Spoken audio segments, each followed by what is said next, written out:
Sur les hauteurs des Abruzzes, domaine des loups et des ours marsicains, le pastoralisme est toujours bien présent. Gregorio Rotolo est l'un des éleveurs les plus importants du secteur. Ces 1500 brebis sont divisées en troupeaux plus petits gardés par différents bergers. Ici, la coexistence avec les prédateurs est pour ainsi dire culturelle. Nous, ça fait 4 ans que nous n'avons eu aucun dégât lié à l'ours. Et le loup, c'est presque pareil. Cette année, nous avons eu une brebis prédatée par les loups en plein jour, sur une autre montagne que celle-ci. Mais sinon, rien depuis 3 ou 4 ans.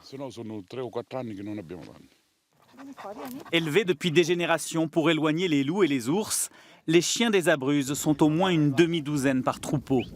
La nuit, les brebis sont regroupées dans un enclos protégé par des fils électriques payés par le Parc national des Abruzzes. C'est également le parc qui indemnise les éleveurs pour tous les dégâts provoqués aussi bien par les prédateurs que par les cerfs et autres sangliers. Quand il y a un dégât, nous avertissons le siège du parc qui, dans la journée, nous envoie les gardes pour vérifier s'il s'agit d'une attaque d'ours, de loups, de chiens ou autre. Nous faisons tout pour entretenir de bonnes relations avec le parc. Nous devons vivre ensemble. Ça ne sert à rien de se livrer à des guerres inutiles qui ne rapportent rien. Il faut dire qu'ici, les prédateurs n'ont jamais disparu. Les éleveurs eux-mêmes n'imaginent pas la montagne sans eux. Se prémunir des attaques fait partie du métier. Les problèmes les plus importants que nous avons sont avec des personnes dont le principal métier n'est pas l'élevage. Elles ont une autre profession, laissent leurs troupeaux sans surveillance.